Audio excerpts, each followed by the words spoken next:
Today I'm reviewing this desktop water fountain. I have it in my classroom.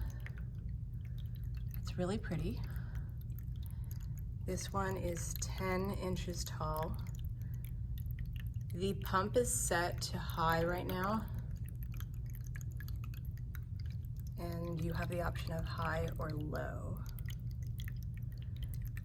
The instructions say to fill it to about 90%, and I'm not sure if that's what I have it at, but you can actually hear it louder if it's not as high, so it really should be up to the top of the stone piece right here.